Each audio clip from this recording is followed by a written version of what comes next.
Assalamualaikum, selamat datang buat teman-teman yang baru saja bergabung. Jangan lupa klik subscribe, agar kalian tidak ketinggalan informasi bansos dari channel ini. Buat teman-teman yang sudah subscribe dan like video ini, saya ucapkan terima kasih. Semoga kalian sehat selalu, dan dilancarkan rezekinya. Amin ya robbal alamin.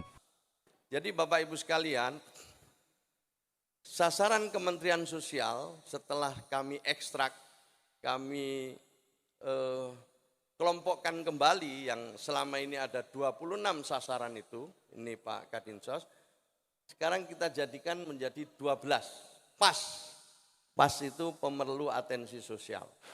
Lalu bagaimana mekanisme kerja kita, ini mumpung kumpul para Kadinsos dan juga pekerja-pekerja sosial, ada para pendamping segala macam, mari kita ikuti proses bisnis yang telah kami buat. Pertama, ini pesan Presiden kepada kami, bekerjalah dengan menggunakan data yang akurat. Data akurat ini menjadi taruhan kita semua, sebab akhir-akhir ini, bukan akhir-akhir ini, sering kita mendapatkan keluhan-keluhan dari banyak masyarakat, termasuk tadi saya sama Pak Bupati dengan beberapa Forkopimda tadi ke salah satu kampung atau desa, kita dialog, salah satu masyarakat mengatakan bahwa kami sebenarnya berhak mendapatkan program bansos, tapi malah justru saya tidak dapat, yang saya lihat orang lain malah dapat yang mestinya tidak berhak. Kenapa hal ini terjadi? Itu pertanyaan-pertanyaan itu sering, dan sampai kepada siapapun. Mereka yang berhak tidak dapat, mereka yang tidak berhak malah dapat. Maka itu Presiden pesan, bekerjalah dengan data yang akurat, dan dengan data yang akurat itu, pekerjaan kita akan lebih efektif dan akan terukur. Perlu saya laporkan kepada Bapak Gubernur, juga anggota DPR yang saya hormati, hari-hari ini data sedang diproses, sedang dikonsolidasikan ulang atas arahan Presiden. Sedang kita olah, dan yang diberi mandat untuk mengolah itu adalah BPS. Nanti tidak ada lagi DTKS, tidak ada lagi. DTKS sudah dilebur menjadi satu, namanya data tunggal sosial ekonomi. Jadi nanti akan melebur sudah.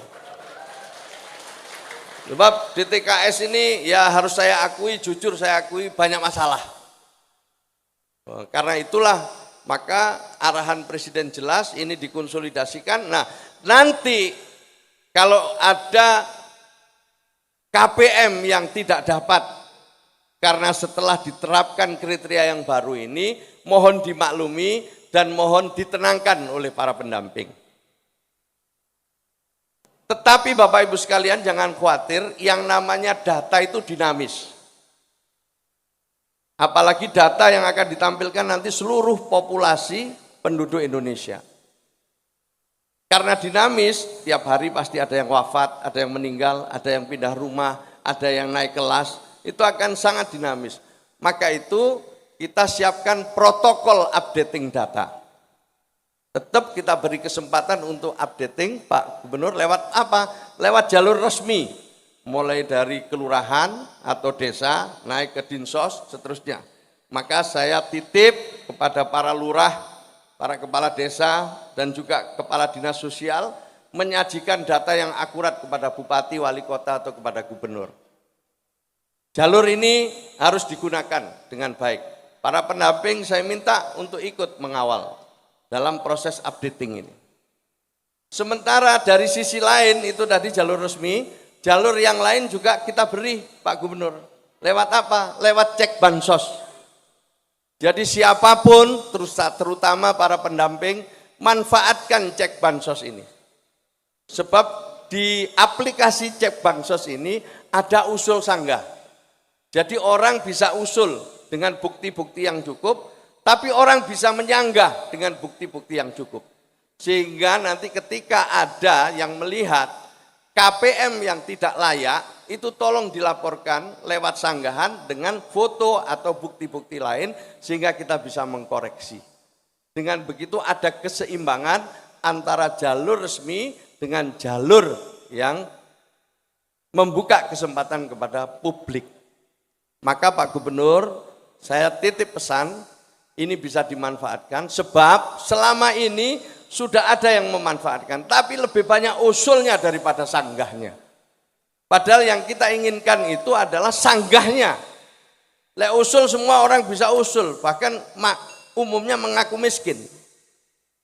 Tapi yang penting ini sanggahnya, ini yang kita butuhkan adalah sanggahnya. Bahwa ada data yang disanggah oleh masyarakat. Itu yang kita butuhkan. Maka ingat-ingat para pendamping semua, cek bansos untuk terus dilihat, dipahami dan dimengerti dengan baik. Begitu Pak Gubernur. Nah, data inilah dulu yang kita utamakan, Bapak Ibu sekalian. Setelah itu baru ada intervensi. Setelah datanya jelas, profil dari warga yang disebut miskin ekstrim, miskin atau rentan, baru kemudian diintervensi. Baru kemudian disusul dengan program. Apa program? Program yang pertama ini yang menjadi selama ini program andalannya Kementerian Sosial, yaitu Social Protection. Ini perlindungan sosial. Bansos, lain-lain itu perlindungan sosial. Hanya untuk memenuhi kebutuhan-kebutuhan dasar masyarakat. Tidak untuk keperluan lain, karena PKH misalnya atau bansos itu adalah bantuan bersyarat.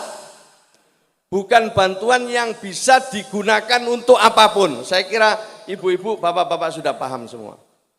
Bantuan untuk sembako, bantuan untuk ibu hamil. Ibu hamil untuk apa? Untuk periksa. Periksa kemana? Ke posyandu. Periksa kemana? Mungkin ke klinik-klinik kesehatan. Dan juga untuk asupan-asupan pokok yang paling dibutuhkan. Jadi semua social protection, perlindungan sosial yang diberikan oleh pemerintah pada dasarnya adalah bantuan bersyarat dan sifatnya sementara. Sayangnya program di Kemensos ini sudah mulai saya periksa dengan teman-teman ini, banyak KPM-KPM itu yang sudah puluhan tahun ngendon di situ, nggak mau keluar karena takut kehilangan bansos. Maka itu berulang-ulang saya sampaikan, mari kita tepuk tangan kepada yang sudah pakai toga. Ini contoh yang baik yang bisa kita tiru. Ibu-ibu silakan tepuk tangan untuk dirinya sendiri, silakan. Ini hebat sekali, dan beliau ini ada yang mandiri, ada yang mengatakan saya sudah enggak lagi, saya enggak mau lagi Pak. Bapak, saya enggak mau lagi, saya sudah cukup. Kemarin saya dikasih bansos, tapi sekarang saya sudah mandiri, saya tidak mau bansos lagi. Yang saya minta adalah bantuan modal usaha. Yang saya sekarang minta, saya punya kesempatan untuk pendidikan keterampilan agar saya bisa untuk bekerja. Ini yang kita harapkan ke depan para pendamping sekalian ya. Jangan menina-bubukkan mereka yang ada di data itu untuk menerima bansos seumur hidup. Kita sedang pelajari ini sebaiknya maksimal berapa tahun. Setelah itu pendamping punya tanggung jawab untuk membuat mereka graduasi. Angkat tangan yang namanya pendamping PKH, angkat tangan. Pendamping PKH angkat tangan. Ikuti kata-kata saya. Saya bertekad akan mempersiapkan sekurang-kurangnya 10 KPM.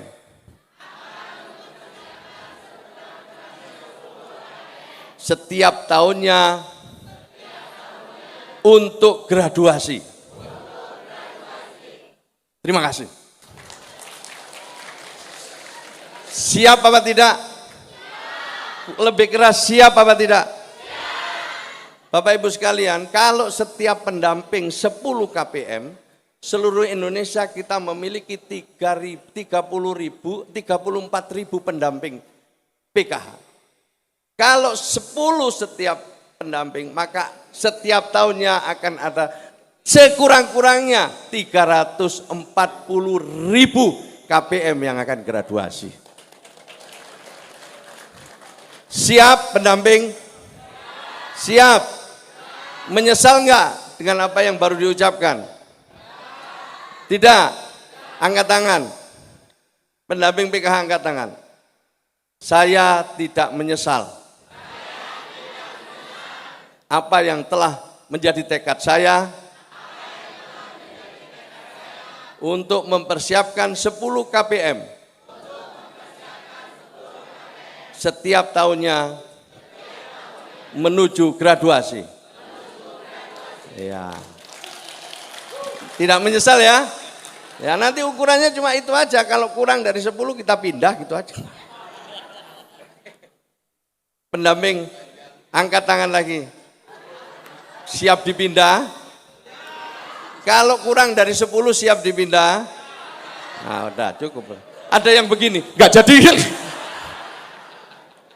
Halo? Itu Pak.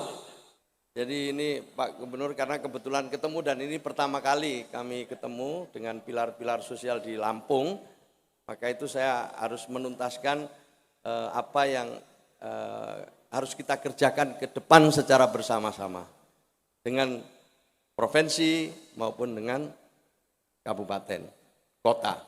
Nah ini nanti akan tuntas, insya Allah sebentar lagi akan tuntas ini, data ini, akhir tahun sudah ada inpres. Jadi nanti ini ditetapkan dengan inpres. Nanti dulu Mas.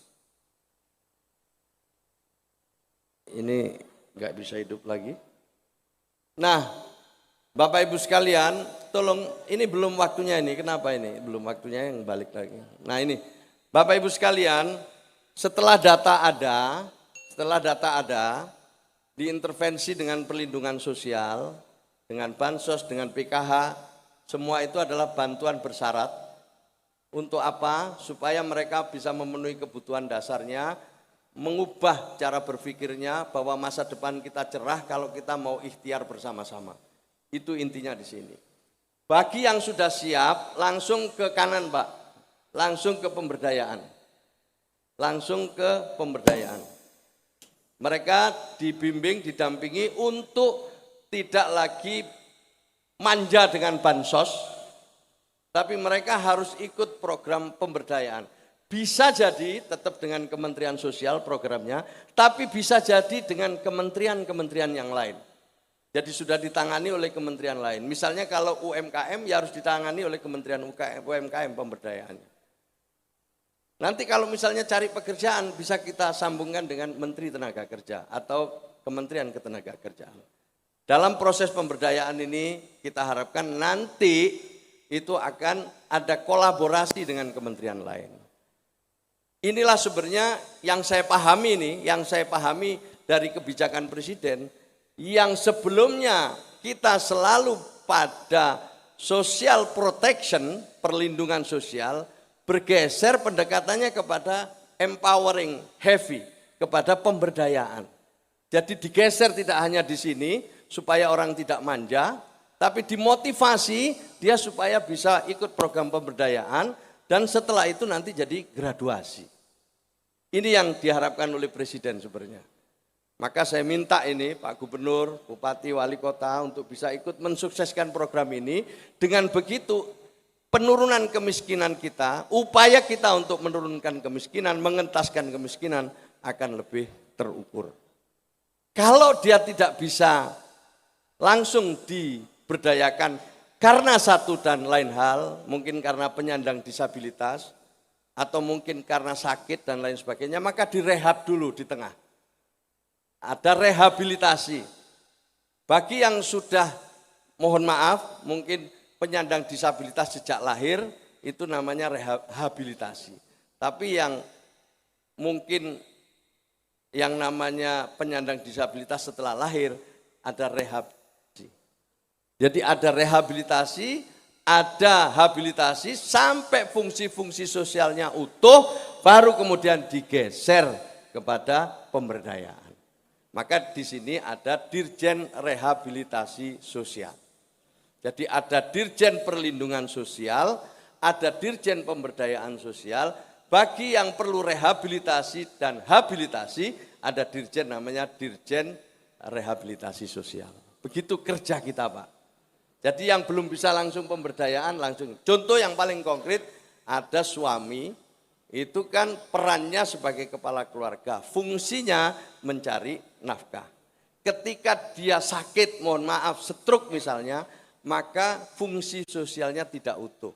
Supaya dia diberdayakan, maka dia perlu direhab dulu, namanya rehabilitasi. Paham ya, jelas ya? Nah, para pendamping ya, jadi kita siapkan KPM untuk graduasi yang kira-kira graduasi itu bukan hanya meningkat secara ekonomi, namun juga disertai adanya perubahan pola pikir, mindset, dan perilaku yang baik. Biasanya orang kalau rezekinya tambah banyak itu pola pikirnya juga harus berubah. Kemudian juga ada pendampingan intensif, memaksimalkan pemanfaatan, memberikan jaringan ke lembaga pelatihan dan sejenisnya. Jadi pelatihan dan pembinaan. Kemudian juga ada aset transfer, memenuhi kebutuhan spesifik dan menjaga pengeluaran dengan tidak menjual aset. Jangan sekali-sekali gampang jual aset. Ibu bapak sekalian, bertahanlah sekuat tenaga untuk mempertahankan aset. Kemudian nanti bantuan non tunai, cash transfer, ini tetap akan dilakukan kepada mereka yang memang masih sangat membutuhkan. Misalnya begini, ada masa transisi. Tahun ini ibu bapak sudah kita persiapkan graduasi, tapi masih mendapatkan bansos. Tapi untuk tahun berikutnya siap-siap bansos tidak akan didapat untuk Bapak Ibu sekalian. Tapi Bapak Ibu sekalian tidak usah kecil hati karena akan dialihkan kepada program-program pemberdayaan. Tepuk tangan untuk. Nah, Bapak Ibu sekalian, itulah mungkin beberapa hal yang ingin saya sampaikan Pak Gubernur.